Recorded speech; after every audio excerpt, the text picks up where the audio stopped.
সাথে ইন্টারভিউ হয়েছে তখন জিদ্দা বলেছে তুমি বলেছিলে যে দেবদা জিদ্দা একসাথে আসছে না, কি ইকুয়েশন আছে, নানান ইকুয়েশন তোমরা ক্রিয়েট করেছিলে।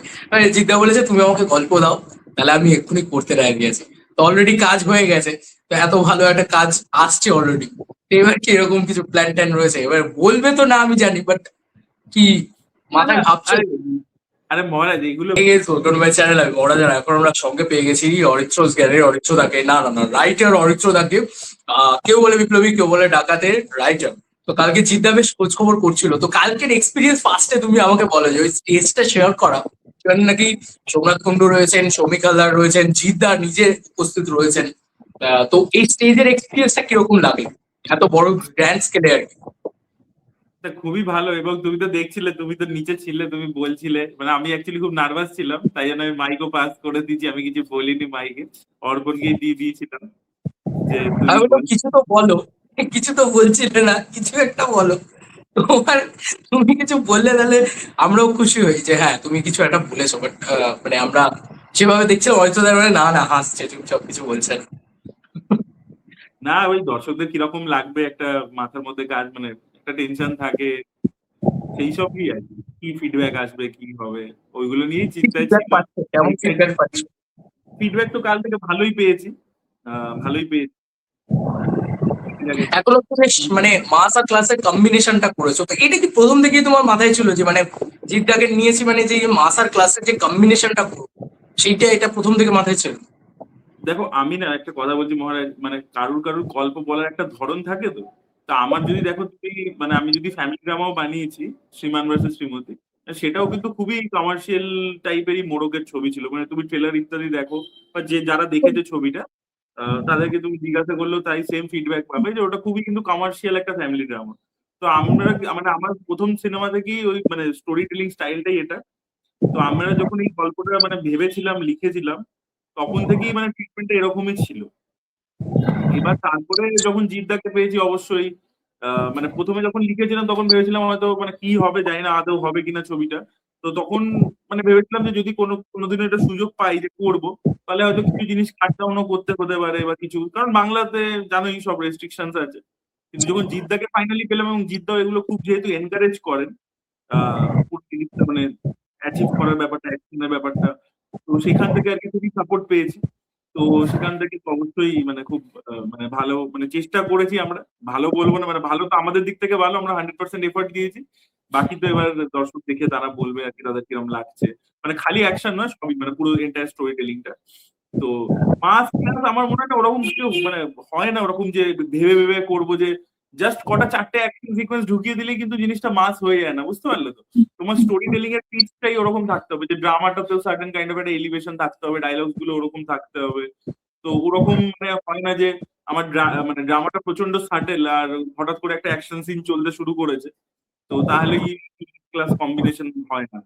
সো আমাদের স্টোরি টেলিংটা খুব মেইন স্ট্রিম স্টোরি টেলিং আর কি, মানে চিরকালই, মানে প্রথম ছবি থেকেই তুমি দেখো যে কটা করেছি, মৃগয়া বলো, মৃগয়া তোমার খুব পছন্দের আমি জানি, তো মৃগয়া প্রত্যেকটাতেই সকলের তাই থাকে। পছন্দের, মানে মৃগয়া অ্যাকচুয়ালি এমন ভাবে ডিজাইন করেছিলে যেটা মানে আমাদের জেনারেশনের প্রচন্ড ভালো লাগবে, মানে এত মানে কোনো ব্রিদিং ইয়ে নেই, মানে মানে হয় না যে এক্সট্রা মেয়েদের বাংলা ছবিতে যেটা হয় সেইটা নেই, হয়তো ওই জন্য আরো বেশি ভালো লাগে, স্লিপ স্মার্ট।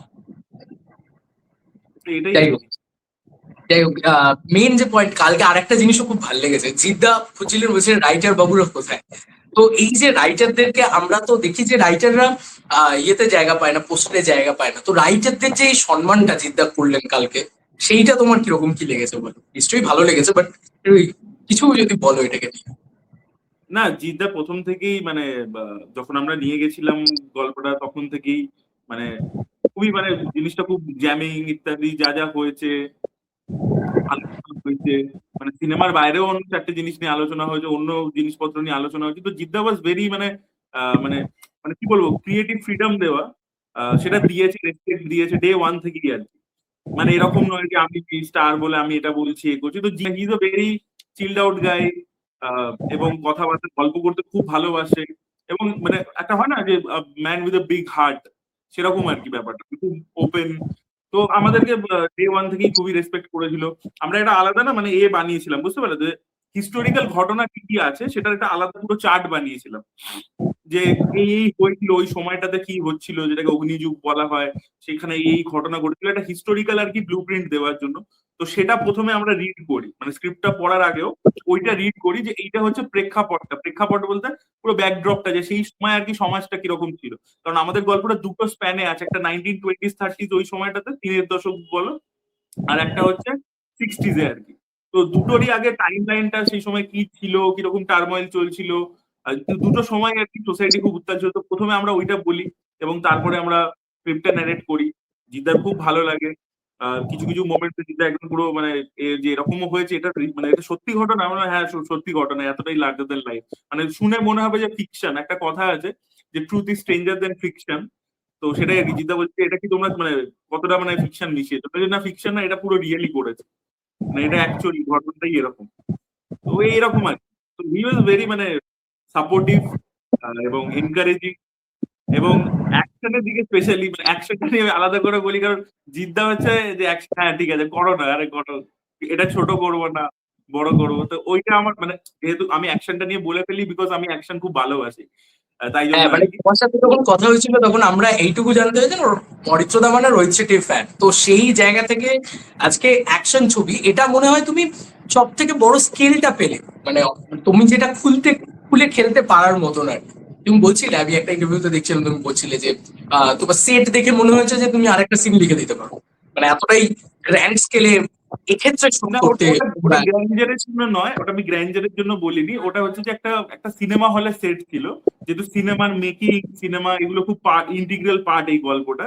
তো সিনেমা হলের একটা সেট আর কি তন্ময়দা বানিয়েছিল, যিনি আমাদের আর্ট ডিরেক্টর, কালকেও ছিলেন উনি স্টেজে, তোমরা দেখেছো নিশ্চয়ই, সৌমিকদার ঠিক পাশেই দাঁড়িয়েছিলেন। তো তন্ময়দা ওই সিনেমা হলের যে সেটটা আছে ওটা মানে দারুণ দারুণ বানিয়েছিল, মানে সিনেমা হলের টিকিট কাউন্টার থেকে শুরু করে, মানে একটা সিঙ্গেল স্ক্রিন আগেকার দিনে যেরকম হতো, বাইরে বোর্ড থেকে শুরু করে টিকিট কাউন্টার, সামনে যে তখনকার দিনে যেভাবে খাবার, ইভেন আমরাও দেখতাম আর কি, আগে হাতিবাগানে যে সিনেমা হল ছিল তার সামনে যেভাবে আর কি খাবার দাবার বিক্রি হতো, একসময় চপ টপ এইসব বিক্রি হতো, তো সেইগুলোকে যেভাবে পুরো সাজিয়েছিল না, মানে দেখবার তখন আর মানে ওটা একটা যে শর্ট আছে আর কি, মন্টাজ শর্ট আছে, বাট আমার দেখে সেটটা এত অথেন্টিক লেগেছিল যে আমার মনে হয়েছিল যে এখানে একটা তো সিনই হওয়া উচিত।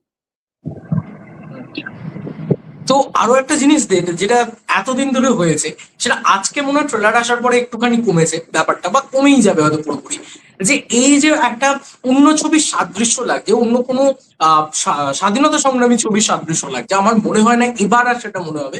কারণ এই যে তোমাদের টাইম লাইনটা, তো আমি দেখলাম যে তোমাদের এই পরের যে টাইম লাইনটা রয়েছে, যেটা 1960s, এবং তোমরা যে একটা কোয়েশ্চেন করছো যে কেউ বলে বিপ্লবী, কেউ বলে ডাকাত, তাহলে মানে লাস্টে জিদ্দাই নিজে কোয়েশ্চেন করছে ট্রলারে, যে তাহলে আপনারাই বলুন যে আমি ডাকাত না বিপ্লবী। এই যে একটা ব্যাপার, তো এই ব্যাপারটার যে এই টাইম লাইনটাকে ক্রিয়েট করা এবং ওই সময়কালটাকে ক্রিয়েট করা মানেই হচ্ছে বেশ একটা কন্ট্রোভার্সির ভিতর দিয়ে যাওয়া। তো সেইটা তোমার মাথায় কিরকম ভাবে ছিল, যে যাতে খুব একটা কোনো বড় ঝামেলা না হয়ে যায়, সেইটা একটুখানি বল। মানে অন্য আর ছবির কপির সাথে ব্যাপারটা তো কম্পারিজন গেছেই, করি। মানে কপির ব্যাপারটা তো এবার পুরো সরিয়ে যাবে, কারণ এই টাইম লাইনটাকে আজ অব্দি আমরা কখনো বোধহয় খুব একটা স্বাধীনতা সংগ্রামে দেখিনি, কারণ আফটার স্বাধীনতা পেয়ে যাওয়া, তারপরে যে লড়াইটা, সেইটা বোধহয় আমরা খুব একটা দেখিনি। না না, দেখো 70s 71-এর টাইম লাইন নিয়ে তো অনেক ছবি হয়েছে, মানে সেই সময়ও হয়েছে, পরেও হয়েছে। তো 70-71 ওই সময় তো নিয়ে ছবি হয়েছে, আর স্বাধীনতা সংগ্রাম নিয়ে ছবি হয়েছে। দেখো ওই তুমি মানে বলতে চাইছো তো যে অন্য ছবির সাথে কম্পারিজন, দেখো এটা মানে কিছু জায়গায় যদি মানে ম্যাচ হয়ে গিয়ে থাকে সেটা কিন্তু ইন্টেনশনালি করা নয়। আহ আমি আগে যেটা বলছি, সৌমিক দা একটু ব্যস্ত আছেন, তাই জন্য ওনার সাথে আমার একটা ইন্টারভিউ মানে হওয়ার কথা আছে। সৌমিক দা আমাদের ডিওপি, এবং সৌমিক দা মানে মানে কলকাতার যত বড় বড় ছবি হয়েছে, সেই চাঁদের পাহাড় থেকে শুরু করে, অ্যামাজন অভিযান থেকে শুরু করে, রঘু ডাকাত থেকে শুরু করে, আর সোনাদা থেকে শুরু করে, আর গোলন্দাজ থেকে শুরু করে, তারপর সৃজিত মুখার্জির যত বড় ছবি থেকে শুরু করে, সবই কিন্তু আমাদের সৌমিক দাই শুরু করেছে। তো এবার ব্যাপার হচ্ছে যে সৌমিকদার একটা কালার লজিক ছিল, যেটা উনি একবার বলছিলেন আমাকে শর্ট ডিভিশনের সময়। তো সেটা হচ্ছে যে আমাদের দেশটা তো গরম দেশ, ঠিক আছে, ওয়ার্ম ওয়ার্ম দেশ আর কি। তো ওই জন্য ওয়ার্ম কালারটা প্রচন্ড বেশি মানে প্রিডমিনেন্ট। তো সেই জন্য ওয়ার্ম প্যালেটের উপরে মানে রাখতে, এবং এই ওয়ার্ম প্যালেটটা তুমি পিরিয়ডিক ছবি যে কোনো মানে আমাদের বাংলাতেও প্রচুর পিরিয়ডিক ছবি হয়েছে, তো তুমি দেখবে মানে ওয়ার্ম কালার, তুমি হইচয়ের প্রচুর সিরিজ দেখবে পিরিয়ডিক যেগুলো হয়, সেখানে দেখবে ইয়েলো টিনটা বেশি থাকে, ওয়ার্ম টিনটা বেশি থাকে, ব্যোমকেশ বলো এ বলো যা হয়েছে পিরিয়ডিক কাজ। এবার তারপরে হচ্ছে তুমি যদি বাইরের ইন্ডাস্ট্রির দিকেও তাকাও, মানে আমাদের কলকাতার বাইরে, সেখানেও পিরিয়ড যখন হয়, তুমি তেলেগুতেও প্রচুর এরকম সিনেমা আছে যেখানে কিন্তু ওই ওয়ার্ম প্যালেটটা ধরেছে। তো ওয়ার্ম প্যালেটটা পিরিয়ড ছবির জন্য আর কি একটু বেশি মানে কমফোর্টেবল সুটেবল আর কি, ডিওপিরা মনে করে, এবং সেখানে একটা ওনাদের লজিকও আছে, এবং সেইখান থেকেই আর কি ওনারা করেছেন। এবার সেটা যদি কোনো জিনিসের সাথে ম্যাচ হয়ে যাচ্ছে, সেটা ইন্টেনশনাল নয়। আর যদি সেটাতে কারো খারাপ লেগে থাকে, মনে হয় যে ভালো হয়নি, তাহলে সেই ক্রিটিসিজমটা আমাদেরকে নিতেই হবে। আমরা নেক্সট টাইম ইমপ্রুভ করবার চেষ্টা করবো, কনসিয়াসলি অন্য কিছু করবার চেষ্টা করবো, এটাই মানে। তবে এই যে পরের টাইম লাইনে গেলে তখন তো একটা রাজনৈতিক প্রেক্ষাপট চলে আসছে, তো ওইটা তোমাদের কাছে কখনো মনে হয়নি যে এটা বেশ কন্ট্রোভার্সিয়াল হয়ে যাচ্ছে, এই ব্যাপারটা হয়তো কন্ট্রোভার্সিয়াল হয়ে যাবে, স্পেশালি কৌশিক সেনের যে ক্যারেক্টারটা দেখলাম সোলার লেভেল, তো ওই জায়গাটাকে না কিভাবে হ্যান্ডেল করছো? না, আমাদের ওরকম কন্ট্রোভার্সিয়াল ইত্যাদি ওরকম ভেবে তো করিনি আমরা, যে কন্ট্রোভার্সি হয়ে যাবে বলে ইচ্ছে করে করছি, বা কন্ট্রোভার্সি হবে বলে এটা করবো না। আমাদের যে গল্পটা যেটা দরকার ছিল সেটাই আর কি করা হয়েছে, মানে গল্পটা যেরকম ছিল, যেহেতু এটা বিভিন্ন মানে বই থেকে আমরা নিয়েছি এলিমেন্টস, এবং মেন বইটা হচ্ছে কেউ বলে বিপ্লবী কেউ বলে ডাকা, যেটা উনি লিখেছেন নিজে জেলে বসে, উনি অনেকগুলো বই লিখেছেন, তার মধ্যে এটা একটা। তো সেইগুলো থেকে আমরা মানে যে জিনিসপত্র যেগুলো দেখেছি সেই সময়টা যেরকম ছিল সেটাকেই তুলে ধরবার চেষ্টা করা হয়েছে, অথেন্টিক্যালি ক্লোজ টু রিয়ালিটি অবশ্যই, একেবারে 100% রিয়েল তো হয় না। তো ওরকম ভাবে আমরা কিছু ভাবিনি। আর আমার কি মনে হয় বলতো, এটা কোনো মানে কমার্শিয়াল ছবিও যদি হয়, সেটা পলিটিক্যালি মানে তার মধ্যে পলিটিক্যাল কেন থাকবে না? মানে কমার্শিয়াল ছবি একটা পুরো অন্য দুনিয়াতে হচ্ছে, এটা কেন হবে?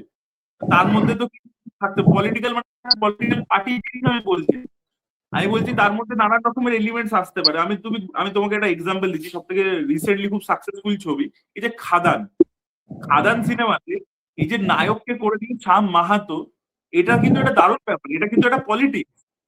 তুমি দেখো শ্যাম মাহাতো, তুমি দেখবে এটা নিয়ে লাস্টে যিশুদার একটা ডায়লগ আছে, আমার দেখবে রিনোদার সাথে ইন্টারভিউ ছিল, সেখানেও আমরা এটা নিয়ে কথা তুলেছিলাম আমাদের ক্লিয়ারি কথাতে, যে যে লোকটা ওকে ওই শ্যাম মাহাতোকে হেট করে কেন, কারণ ও মনে করে যে ও ওর থেকে সুপিরিয়র একটা ক্লাসের লোক, মোহনদাস তাই জন্য ওকে হেট করে, নাহলে শ্যামকে হেট করার কোনো কারণ নেই। দেখবে একটা ছবির শেষের দিকে একটা ডায়লগে আসে কিন্তু।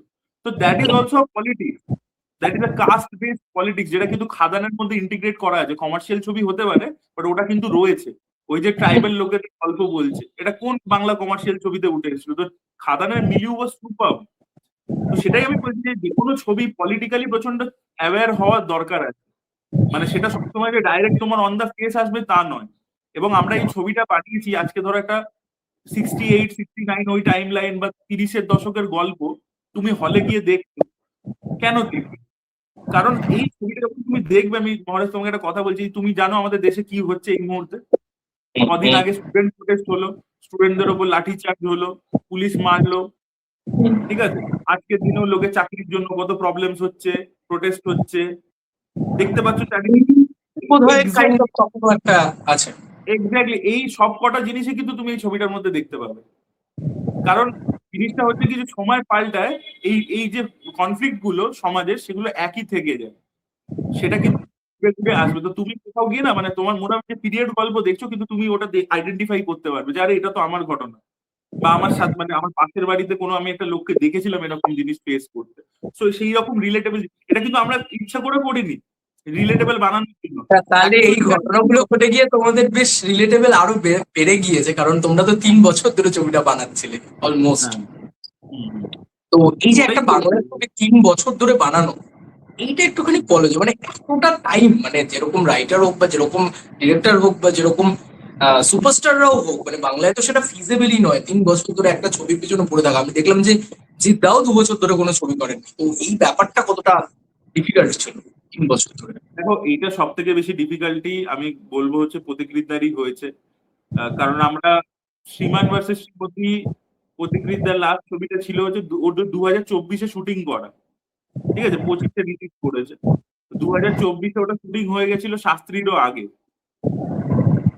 তার মানে 2024-এর মাঝখান থেকে শুরু করে আর এই 2026-এ এসে কিন্তু মানে 2 বছর হচ্ছে, যেখানে কিন্তু ও কোনো আর অন্য কাজ করেনি, এটাই করেছে, ঠিক আছে। মাঝে এটা তো হয়তো খুব রিলিজ হয়েছে, বুঝতে পারছো, শাস্ত্রী মানে রিলিজ হয়েছে, রিলিজ হয়েছে, বাট এটাই করে গেছে। এবার কথা হচ্ছে কি, প্রবলেমটা কোথায়? তুমি জানো যে এখানে যারা মানে মানে নিচের সারির ডিরেক্টররা রয়েছে তাদের রেমুনারেশন ওরকম হাই কিছু নয়। এবার সেই রেমুনারেশন নিয়ে তোমাকে এই 2 বছর ধরে একটা ছবির পিছনেই পড়ে আছো, এটা খুব চ্যালেঞ্জ প্রতীকদার জন্য। আমাদের তো দেখো, আমরা অন্য কাজও করেছি, ইউটিউব রয়েছে, চাকরি বাকরি রয়েছে, তো সেখান থেকে আমাদের তো একটা সোর্স অফ ইনকাম আছে অল্টারনেট। বাট ওর তো এটাই এটাই প্রফেশন, ও সারাদিন এটা নিয়েই পড়ে আছে। তো সব থেকে বেশি চ্যালেঞ্জ প্রতীকদার জন্যই ছিল আর কি, মানে ফিনান্সিয়াল দিক থেকে আমি বলতে পারি। বাট ও লেগেছিল, ও কিন্তু এর করেনি, মানে যে না আমি ছেড়ে দেবো, গিভ আপ করে দেবো, মাঝে গিয়ে একটা ছোট ছবি করে নি বা কিছু করে নি, এমন কিন্তু করেনি। তো লেগেছিল নতুন ছবিটার আচ্ছা, পিছনে। জিদ্দার ক্ষেত্রেও তো, জিদ্দাও তো প্রায় 2 বছর ধরে এই ছবিটার পিছনেই পড়ে আছে। তো হ্যাঁ, হ্যাঁ, হ্যাঁ। সেটাও তো এই জিদ্দার মানুষটার জন্য একটা বড় বেশ, জিদ্দার কন্ট্রিবিউশন আমি কারণ যে বলছি, কোনো জিদ্দার সুপারস্টারই এখন এখানে তো বছরে 2-3টে করে ছবি না করলে সেই যে একটা, হয় না যে মানে অনেক কিছু ব্যাপার থাকে। হ্যাঁ, না, না, দেখো এবার প্রত্যেকেরই নিজের নিজের প্রসেস আছে, কোনোটাই ভুল নয়। তুমি বেশি ছবি, মানে একটা সার্টেন নাম্বার অফ ছবি করলে তোমার ভিজিবিলিটি থাকে, তুমি আরো বেশি রেলিভেন্ট থাকো, ব্যাক টু ব্যাক ছবি করো। তো সেটা একজনের প্রসেস হতে পারে, কেউ আর কি একটু বেছে বেছে সিলেক্টিভলি ছবি করে, সেটা আলাদা আলাদা প্রসেস, কোনোটাই ভুল ঠিক নয়, ভুল ঠিক বলে তো কিছু হয় না, দুজনের দুটো প্রসেস। তো আমি বলছি যে জিদ্দার ক্ষেত্রে যদি বলি আমি, জিদ্দার যে ডেডিকেশন, কালকে তোমরা নিশ্চয়ই শুনেছো যে এতগুলো লুক সোমনাথ একটা ডিজাইন করছে, জিদ্দার কিছু এ আছে যে ম্যানারিজমস গুলো কিভাবে চেঞ্জ করবে অ্যাজ অ্যান অ্যাক্টর আর কি। তোমাকে ধরো আমি মেকআপ করিয়ে দিলাম, কিন্তু তারপরে তুমি ম্যানারিজমস গুলোর মধ্যে কি কি চেঞ্জেস আনবে, কি করবে, এটার গলার আওয়াজটা এরকম করবো, ওটার গলার ওই ক্যারেক্টারটা যখন করবো ওর গলার আওয়াজটা অন্যরকম করবো। তো এই যে পুরো জিনিসগুলো, এগুলো কিন্তু দিনের পর দিন সে নিজে বসে বসে নিজের মতো করে অ্যাক্টরের যে প্রিপারেশন, সেটা কিন্তু সে করে গেছে, পড়েছে, প্রত্যেকটাকে শুনিয়েছে। তো জিদ্দা পুরোপুরি এটার পিছনে লেগেছিল। তারপরে ফিজিক্যাল যে ট্রেনিং, লাঠি খেলা বম্বেতে গিয়ে করা থেকে শুরু করে সেই সব জিনিসপত্র, ফিজিক্যালি বলো বা অ্যাজ অ্যান অ্যাক্টর যে ক্যারেক্টারে ঢোকার ব্যাপারটা পুরো, এই জন্য তুমি দেখবে টিজার বলো, ট্রেলার বলো, গানে বলো, খুব পারফরমেন্সের প্রশংসা হচ্ছে জিদ্দা। বিকজ জিদ্দা পুরো স্ক্রিপ্টটাকে নিয়ে মানে একদম গুলে খেয়েছে, প্রত্যেকটা জিনিসকে পড়েছে, যা যা কোয়েশ্চেন ছিল আমরা আমরা যতটা পেরেছি ডাউট ক্লিয়ার করবার চেষ্টা করেছি, জিদ্দা নিজে ইন্টারপ্রেট করেছে। তো সে প্রচুর প্রচুর হার্ডওয়ার্ক করেছে, তোমরা সেটা দেখতে পাবে আর কি ছবির মধ্যে, যে খেটেছে আর কি, বিশাল বিশাল খেটেছে, বিশাল ডেডিকেশন। আচ্ছা, এই যে ডায়লগ রেখা, এটাও তো একটা খুব সুন্দর হয়েছে, ক্রান্তি ফিরছে বা এরকম ধরনের, তার যে 3টে সিংহ রয়েছে, এরকম ধরনের যে ডায়লগ গুলো দিয়েছো বেশ কয়েকটা পপুলার হয়েছে, স্পেশালি ওই জঙ্গলে হায়নার শিয়ালের উৎপাত বেড়েছে তাই সিংহকে ফেরত আসতে হলো, এরকম ধরনের ডায়লগ। মানে এইটা কার মাথা থেকে প্রথমে এসেছিল যে প্রচুর মোমেন্টস দিতে হবে, প্রচুর ভালো ভালো ডায়লগস দিতে হবে? কারণ আমরা দেখেছি যে বাংলা ছবিতে ডায়লগ খুব ভাইরাল হলে সেটাও খুব একটা অ্যাডভান্টেজ কাজ করে, গান ডায়লগ এগুলো খুব বেশি করে অ্যাডভান্টেজ কাজ করে, স্পেশালি কমার্শিয়াল ছবির ক্ষেত্রে এখানে তো আরো বেশি করে। তো সেইটা কার, তোমার মাথা থেকে না দেখো, আমি আমার একা ক্রেডিট নয়, আমরা 3জন মিলে ডায়লগ লিখেছি, আমি ছিলাম, অর্পণ ছিল, আর সব থেকে বেশি সৌমিতদার কথা বলবো। সৌমিতদা আমার মানে এখন অব্দি কোনো ইন্টারভিউ দেয়নি, বাট সৌমিতদার কথা বলবো। তো এই যে জঙ্গলে মানে শিয়াল আর হায়নাদের উৎপাত বেড়েছে, ওইটা হচ্ছে সৌমিতদার লেখা ডায়লগ আর কি। তো উনি লিখেছেন। ওটাই সব থেকে বেশি আর মানে মার্কেটে আর কি ছড়িয়ে গেছে রীতিমতো। ওরা খুব হ্যাঁ, মাসি ডায়লগ আর কি। তারপরে এই যে ধরো এই যে 3টে সিংহর ব্যাপারটা ওটা আমি লিখেছি। তারপরে ধরো এই যে যেটা প্রথম একদম এসেছিল আর কি, যে টিজারটা, যে চোর ডাকাতের করেছে বিচার কোনছে ধর্মরাজ, ওটা কাজী নজরুল ইসলামের একটা লাইন, সেটা অর্পণ আর কি ডিসাইড করেছিল যে এখানে যাবে। তো এরকম ভাবে আর কি মিক্স অ্যান্ড ম্যাচ করে সবারই কন্ট্রিবিউশন রয়েছে ডায়লগস এর মধ্যে। তবে যেটা, হ্যাঁ মানে তুমি কি বলছিলে যে ডায়লগস গুলো ওরকম লিখতে হবে, এটা আগে চরিত্রের প্রয়োজনে আর কি, যে ক্যারেক্টারটা এতটাই লার্জার দ্যান লাইফ। আমি একবার বলেছিলাম যে ওনাকে যখন অ্যারেস্ট করতে গেছে, তখন আর কি জিজ্ঞাসা করছে যে আপনি লিখে নাও কি কি খান উনি ব্রেকফাস্টে। তো উনি তখন বলছেন যে আমি বনভিটা খাই। বলছে মানে ওনাকে জিজ্ঞাসা করছে চা চলে, উনি বলছেন না বনভিটা। তো উনি ওরকম টাইপেরই লোক ছিলেন, ঠিক আছে। তো মানে আমরা এরকম নয় যে আলাদা কিছু করছি, ভালো লার্জার করে দ্যান লাইফ এক্সিকিউট করে বানাবানাবো। চলেছে, ভালো করে এক্সিকিউট করো কিছু। ওনার ক্যারেক্টারটাই লার্জার দ্যান লাইফ। তো সেই লার্জার দ্যান লাইফ বলেই ওনাকে ওরকম ডায়লগ দেওয়া, সেটার আমরা চেষ্টা করেছি। আর এই যে ব্যাপারটা তুমি বলছো যে ক্রান্তি ফিরে আসছে, পোস্টার্স থেকে শুরু করে ডায়লগে দিচ্ছে, তারপরে আমাদের এতে আসছে, সিংহর ব্যাপারটা উঠে আসছে, এই যে পুরো ছোট ছোট ট্রিবিউটস গুলো, এগুলো আমার প্রথম থেকে আর কি মাথায় থাকে, কারণ আমি এটা দেখবো প্রত্যেকটা ছবিতেই করার চেষ্টা করি। কারণ আমার মনে হয় যে মানে মানে তুমি তুমি ছোটবেলা থেকে আমরা দেখেছি এই ছবিগুলো, ভালো লেগেছে। এবার যখন আমরা বানাচ্ছি তো দের ইজ এ স্কোপ যে আমরা এটা একটু ট্রিবিউট দেবো, এবং গল্প থেকে যাতে ব্যাপারটা বেরিয়ে না যায়। তো এখানে এই যে ক্রান্তি, ক্রান্তি কথার অর্থ হচ্ছে রেভলিউশন, তো সেটা এই গল্পের ইন্টিগ্রাল পার্ট। তো এমনি এমনি জাস্ট আউট অফ কন্টেক্সট ক্রান্তি বলছে না। তারপরে ধরো এই যে সিংহর ব্যাপারটা, এটাও কিন্তু গল্পের পার্ট। তো এমনি এমনি নয় যে জোর করে বলছে আর কি। তো সেই জন্য আর কি জিনিসটা খুব অর্গানিক্যালি চলে আসছে, তো মজাও লাগে।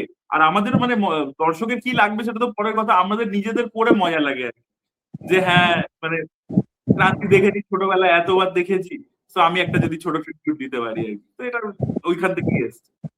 তুমি অ্যাকশনটাকে এত ভালোবাসো, আর সাউথের টিম এত বড় টিমের সাথে অ্যাকশনে কাজ করলে, তো অ্যাকশনটা কতটা কাছ থেকে দেখলে আর কিরকম লাগলো? মানে অ্যাকশনটা কি মনে হচ্ছে যে এখন অব্দি আমরা কি সত্যি কিছু দেখিনি? মানে সিনেমা হলে গিয়ে কি পুরোটা দেখবো? মানে এই ভাইবটা পাওয়া যাচ্ছে কি এখনো? মানে আমাদের ক্ষেত্রে তো মনে হচ্ছে যে বিরাট অ্যাকশন কিছু রয়েছে, যেটা হয়তো এখন অব্দি অনেকটা লুকানো রয়েছে। তো তোমার কাছ থেকে জানতে চাইবো অ্যাকশনের বিষয়ে। তা বিভিন্ন টাইপের অ্যাকশন আছে এটা বলতে পারি আমি, বিভিন্ন ধরনের জিনিসপত্র। আর আমরা কি করেছিলাম যে লিখে দিয়েছিলাম, আমাদের পুরো ডিটেলে লিখেছিল একদম এক্স্যাক্টলি কি কি চাইছি, কি কি হচ্ছে ঘটনা পর পর পর পর, এবং সেটা তারপরে স্টোরি বোর্ড করেছিল, মানে ছবি আঁকা হয়েছে। তুমি দেখবে একদম প্রথম সেই অ্যানাউন্সমেন্ট টিজার এসেছিল একটা আগের বছর, সেখানে দেখবে ওগুলো ওই এগুলো ছিল আর কি, স্টোরি বোর্ডস এর স্ক্রিনশটস গুলো দিয়েছিল আর কি, মানে স্টিলস গুলো দিয়েছিল।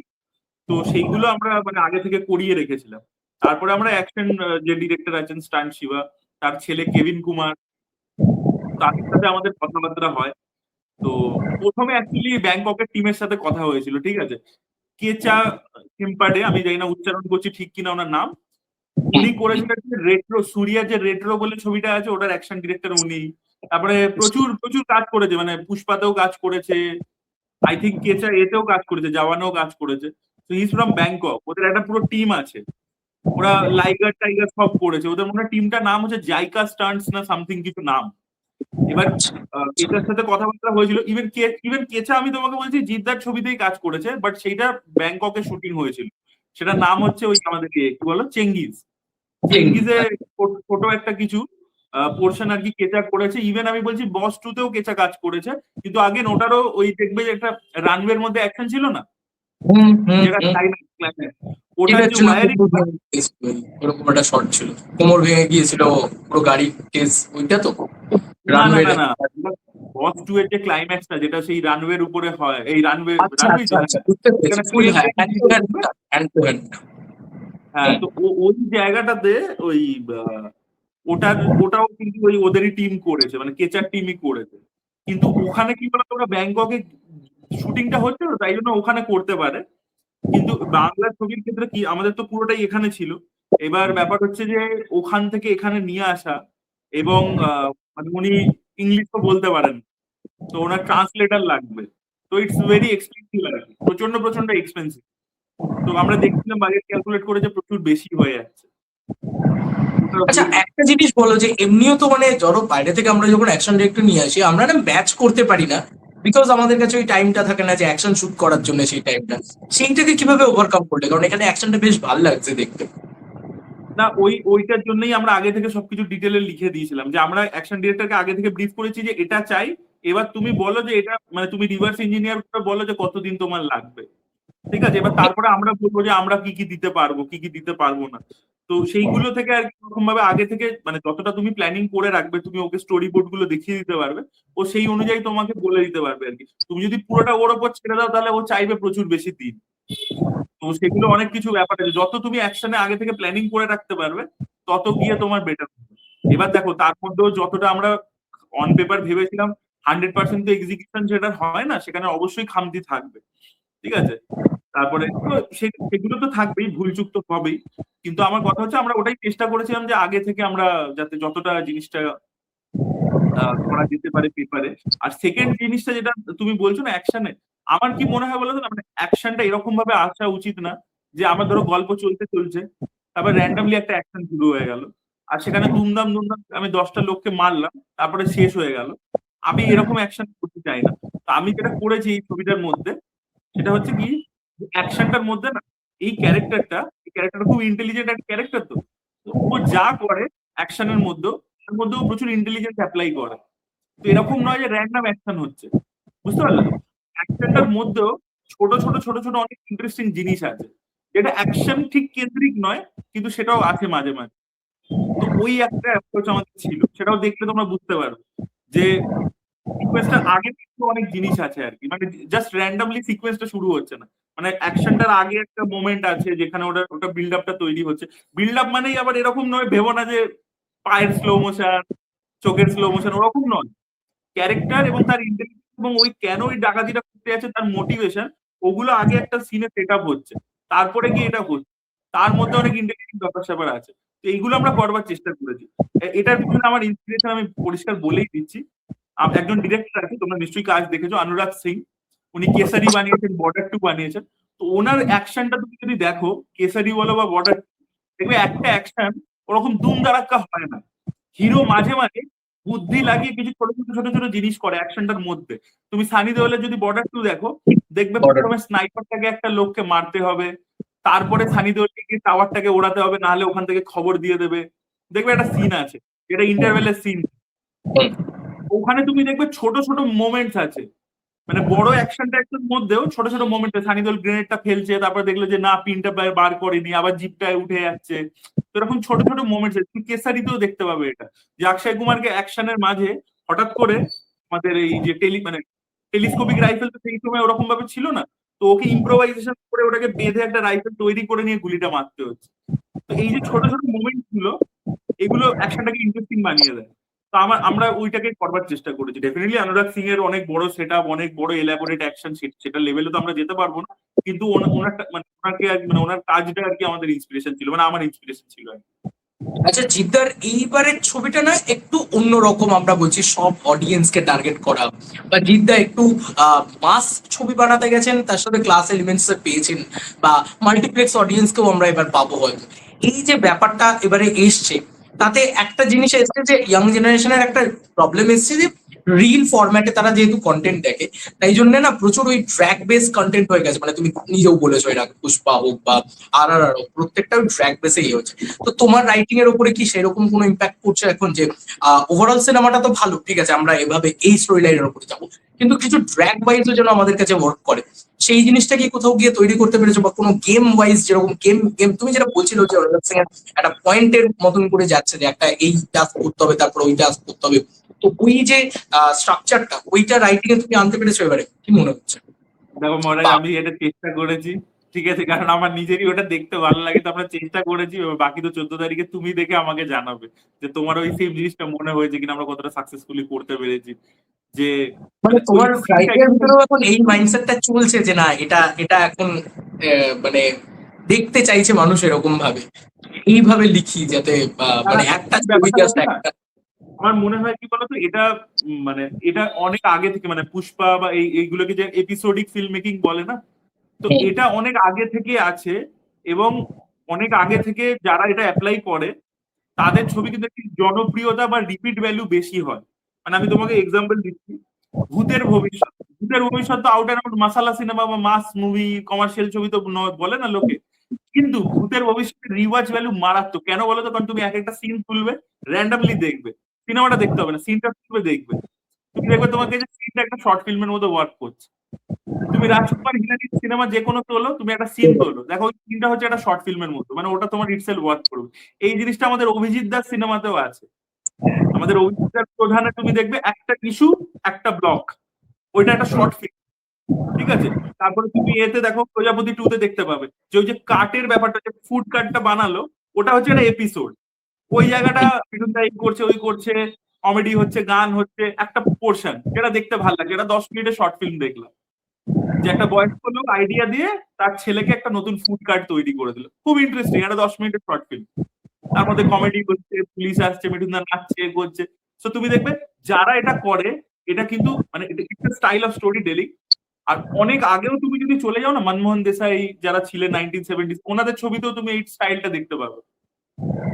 এটা অ্যাকচুয়ালি আমার মনে হয় যে অনেক বেশি কমার্শিয়াল, অনেক বেশি প্যালেটেবল বানিয়ে দেয় জিনিসটাকে। একটা ওভারঅল তো গল্প থাকতেই হবে, সেটা তো এগোচ্ছে তার প্রোগ্রেশন ইত্যাদি, বাট প্রত্যেকটা সিন যাতে ইন্টারেস্টিং হয়, ওই পার্টিকুলার এপিসোডটা যাতে ইন্টারেস্টিং হয়, সেটা একটা চেষ্টা তো থাকেই আর কি। তো সেটা আমরা করবার চেষ্টা করেছি, এবার বাকি তো তুমি দেখে বলবে আর কি। আর এবার জিদ্দার লাস্টের দিকে চলে এসেছি, এবার জিদ্দার মানে জিদ্দা বারবার তোমার তোমার সাথে ইন্টারভিউ হয়েছে, তখন জিদ্দা বলেছে, তুমি বলেছিলে যে দেবদা জিদ্দা একসাথে আসছে না, কি ইকুয়েশন আছে, নানান ইকুয়েশন তোমরা ক্রিয়েট করেছিলে। মানে জিদ্দা বলেছে তুমি আমাকে গল্প দাও, তাহলে আমি এক্ষুনি করতে রাজি আছি। তো অলরেডি কাজ হয়ে গেছে, তো এত ভালো একটা কাজ আসছে অলরেডি। এবার কি এরকম কিছু প্ল্যান ট্যান রয়েছে, এবার বলবে তো না আমি জানি, বাট কি না না, মাথায় ভাবছো? আরে আরে মহারাজ, এগুলো প্ল্যান করা যায় না, এগুলো প্ল্যান সবসময় কি হয়, কিছু মানে হয়ে যায় কিছু। আরে তুমি যেটা শোনাও তো, বলে তুমি তো শোনাচ্ছ না, তুমি এত ভালো কমার্শিয়াল ছবি লিখছো, তুমি কিছু শোনাও।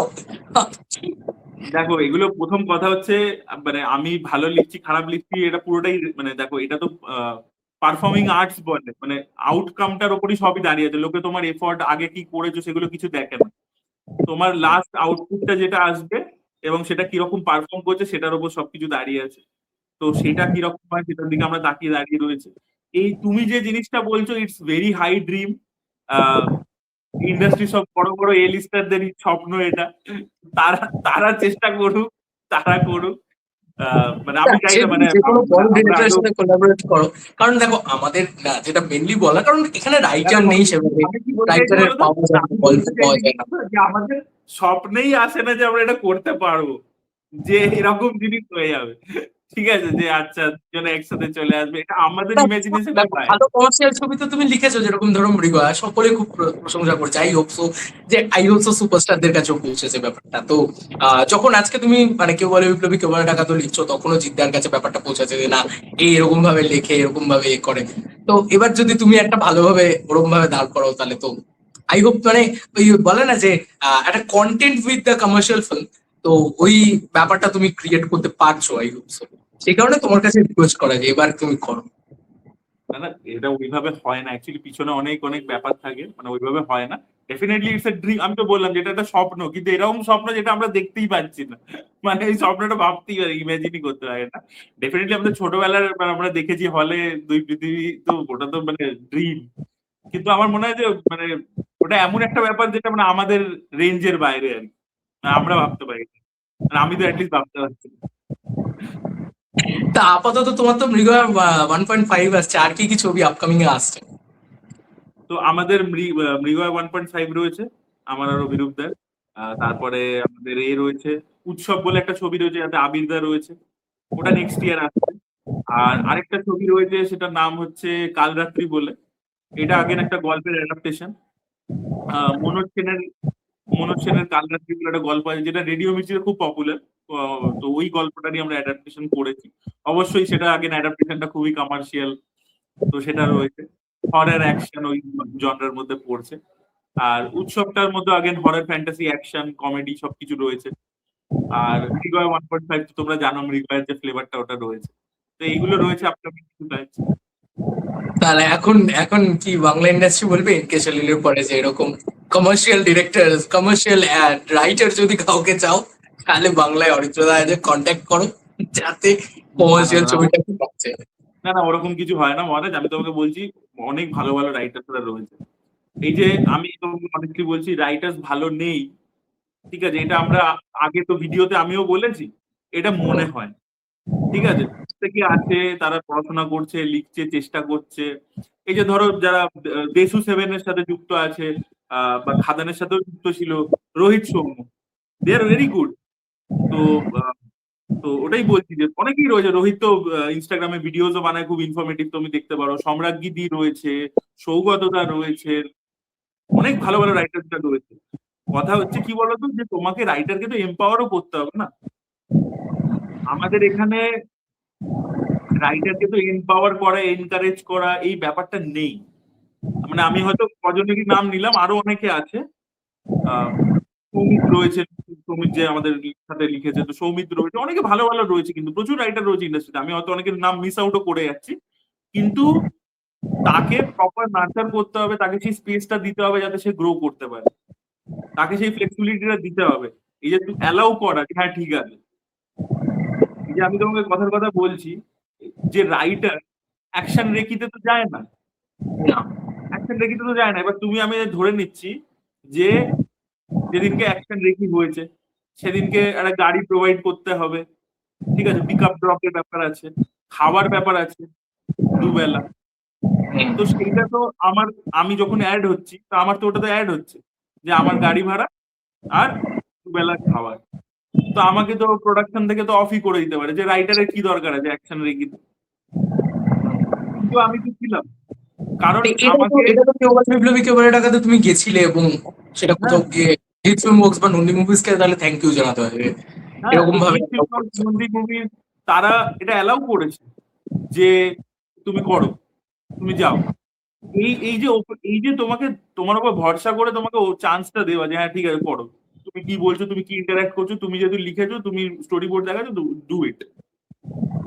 নাহলে তো ইনভলভ নাও করতে পারে। আমি ওটাই বলছি আর কি, তোমাকে তাকে তো স্পেসও দিতে হবে না, তোমাকে তার উপর ভরসা করতে হবে, তাকে তার মতো দিতে হবে, সেইটা তো আচ্ছা, এখানে নন্দী নেই। মুভিজও তো নন্দী মুভিজও তো বেশ মানে এরকম বাজারে একটা কমার্শিয়াল ছবি মাউন্ট করা, এত বড় স্কেল আপ করা, এটা তো অলওয়েজ হ্যাঁ, করেই প্রোডাকশন হাউস, দুটো প্রোডাকশন হাউসকেই হ্যাটস অফ বলতে হবে। প্রডিউসার খুব ইম্পর্টেন্ট একটা অ্যাসপেক্ট, খালি টাকা দেওয়া নয়, পুরো ছবিটার সাথে থাকা, সেই ছবিটা যা যা মানে লাগবে সেটাকে আর কি।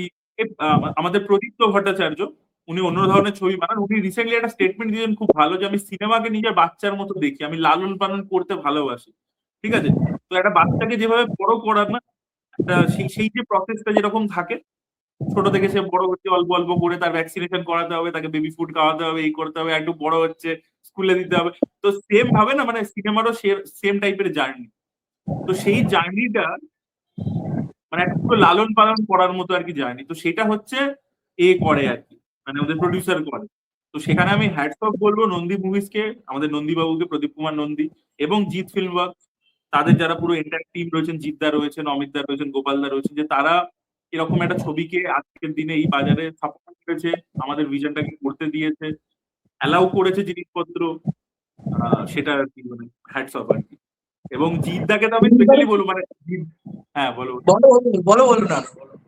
না না, ওটাই বলছিলাম, ওই অ্যাকশনের কথা তখন বলতে বলতে ওর ডিট্র্যাক হয়ে গেলাম, যে আমরা প্রথমে ফরেন অ্যাকশন টিম তো মানে এ করলাম, অ্যাপ্রোচ করলাম, হলো না, তারপরে স্টান শিবা হলো, কেভিন কুমার, স্টান শিবা, ওদের সাথে কথাবার্তা হলো। তো জিদ্দা তখন একবার গল্প করতে করতে বলছিল যে বুমেরাঙেও he try to bring in a foreign action director. বুঝতে পারলে তো? তো জিদ্দা অ্যাকচুয়ালি এগুলো খুব এর পুশ আগে মনে ফরওয়ার্ড হয় চেষ্টা করেছে। মোটোবকের ব্যাপারটাও করেছিল, যেটা বাংলায় বোধহয় ফার্স্ট টাইম করেছিল, মোটোবকের ব্যাপারটাও হ্যাঁ, এনেছিল, যেটা সেগুলো তো ছিলই, বাট মানে অ্যাকশন ডিরেক্টরও ফরেনারই আনবার চেষ্টা করছিল, যাতে আরো একটু স্লিক, অন্যরকম স্টাইলাইজ জিনিসপত্র হয়। তো আমাকে জিদ্দার সাথে এরকম কথা হতো, মানে জিদ্দাও খুব অ্যাকশন নিয়ে খুব এনথুসিয়াস্টিক আর কি। তো সে তো সেটা বটেই। তোমরা ছবি দেখলে বুঝতে পারো, আমিও খুব এনথুসিয়াস্টিক, তো আমাদের প্রচুর কথা হতো। তারপরে জিদ্দা পুরোনো গল্প হতো যে ধরো একবার পিটার হেন বলে একজন অ্যাকশন ডিরেক্টর আছেন, রাজা মৌলির মাগাদিরা থেকে শুরু করে সব বড় বড় সাংকারের ছবি করেছেন, এই করেছেন, খুব নাম করা সাউথের অ্যাকশন ডিরেক্টর। তো একবার জিদ্দা একবার গল্প করছে যে জিদ্দা রামোজি ফিল্ম সিটিতে শুট করছে, তো দেখছে যে পিটার হেন হঠাৎ করে বেরিয়ে গেল। ঠিক আছে, তো দেখছি পাশেই শুট হচ্ছে, মানে দোকানের পাশাপাশি সব সেট তৈরি থাকে, তো তো পাশের সেটে শুটিং হচ্ছে। তো মানে যে হিরো আছে সে শর্ট দিচ্ছে, দিয়ে পারছে না কোনো কারণে। তো পিটার হেন রেগে মেগে, মানে পিটার হেন একদম টাইম আছে, মানে ওই টাইমেই উনি বেরোবেন, উনি আর বেশি এক সেকেন্ডও থাকবেন না। তো হিটে বেরিয়ে গেল আর কি, মানে হিরো শর্ট দিতে পারুক চাই না পারুক, এবার আমার টাইম হয়ে গেছে, আবার কালকে হবে বলে বেরিয়ে গেল। মানে তো ওই ব্যাপারগুলো জিদ্দা বলছে, পুরোনো প্রচুর গল্প করতো। তো ওইটা পিটার হেনকে নিয়ে, অ্যাকশন ডিরেক্টরের ব্যাপারে বলছি, তাই বলছি যে ওটা গল্পটা করছিল আর কি, পিটার হেনকে নিয়ে। আর বক্স অফিস নিয়ে তো এবারে আই হোপ সো যে এবারে প্রমোশন ওয়াইজ অনেক বেটার হয়েছে। তোমার বোধহয় সব থেকে বেশি মানে ওয়াইডলি পপুলার হওয়া ফ্যান ক্লাবদের যে একটা ইনভলভমেন্ট, সেটা মানে বেশ ভালো করে একটা চিয়ার আপ করা, সেলিব্রেট করা, এই ব্যাপারটাও বোধহয় আই হোপ সো তুমি মানে এতগুলো ছবির পরে এই যে একটা বড় করে দেখতে পাবো। এবং বক্স অফিস নিয়ে কিরকম কি দেখতে পাচ্ছ, কি মনে হচ্ছে যে বাংলা ছবির বক্স অফিসটা প্রেডিক্ট করাই খুব ডিফিকাল্ট, তো সেক্ষেত্রে তোমরা যেভাবে অলরেডি তুমি প্রেডিক্ট করেও এসছো, অ্যান্ড এখন তো মানে দেখতেও পাচ্ছ চোখের সামনে যে কি কি হচ্ছে বা কি কি হয় ভিতরে ভিতরে, কি মনে হচ্ছে কেউ বলে বিপ্লবী, কেউ বলে টাকা। দেখো মহারাজ, আমি ক্রিয়েটিভ দিকটা, আমি ক্রিয়েটিভ টিমের সাথে যুক্ত আছি, আমাকে তুমি ওটা জিজ্ঞাসা করো, কোন বই থেকে নিয়ে কি করেছি, এগুলো জিজ্ঞাসা করো, আমি বলতে রাজি আছি। বক্স অফিস নিয়ে আমি কিছু বলতে চাই না। আহ, মানে দেখা যাক, ফিঙ্গার ক্রসড। বাট মানে আমি কিছু কারণ প্রথম কথা আমাদের ডিপার্টমেন্ট নয়, যেরকম ধরো মার্কেটিং, প্রমোশন, এগুলো আমাদের ডিপার্টমেন্ট নয়। সেম ভাবে বক্স অফিস হচ্ছে প্রডিউসার, ডিস্ট্রিবিউটার, এক্সিবিটার, তাদের একটা চেন। ঠিক আছে? তো সেখানে আমরা মানে ইন্টারফেয়ার আমাদের করা উচিত না, সেটা নিয়ে আমাদের কোনো স্টেটমেন্টও রাখা উচিত না।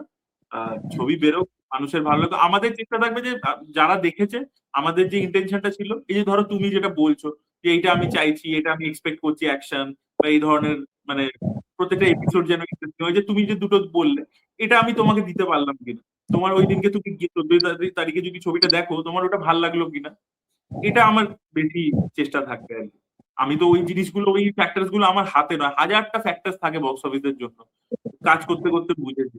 সেই প্রত্যেকটা জিনিসকে ইন প্লেসে পড়তে হবে, তবে গিয়ে একটা বিশাল সাকসেসফুল ফিল্ম হয়। এবার সেটা আমাদের হাতে নেই, তো যেটা হাতে নেই সেটা নিয়ে চিন্তা করে ভেবে অ্যানালিসিস করে লাভ নেই।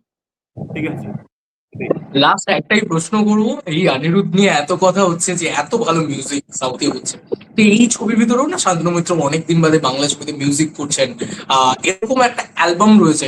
তো মিউজিকের ইম্পর্টেন্সে তোমার কতটা এ ছিল যে মানে রাইটার টিমেরও তো একটা এ থাকে যে এখানে গানটা এইভাবে প্লেস হবে, এখানে এইভাবে ইয়ে হবে। তো এই যে গানগুলো বেরোচ্ছে সেই গানগুলোর ভিতরে ইভেন আর একটা জিনিস স্পেশালি এর ভিতরে করে দিতে চাই, তুমি তো নিজে মানে একদম সখ্ত বিরোধিতা করো আর কি আইটেম সং এ। এই ছবির ভিতরে একটা ক্যাবারে আইটেম সং রয়েছে, এটাকে নিয়ে যদি কিছু বলো। না, প্রথম কথা হচ্ছে যে আমাদের সিচুয়েশন গুলো আমরা লিখে দিয়েছিলাম, মিউজিকে আমাদের কোনো কন্ট্রিবিউশন নেই সত্যি কথা।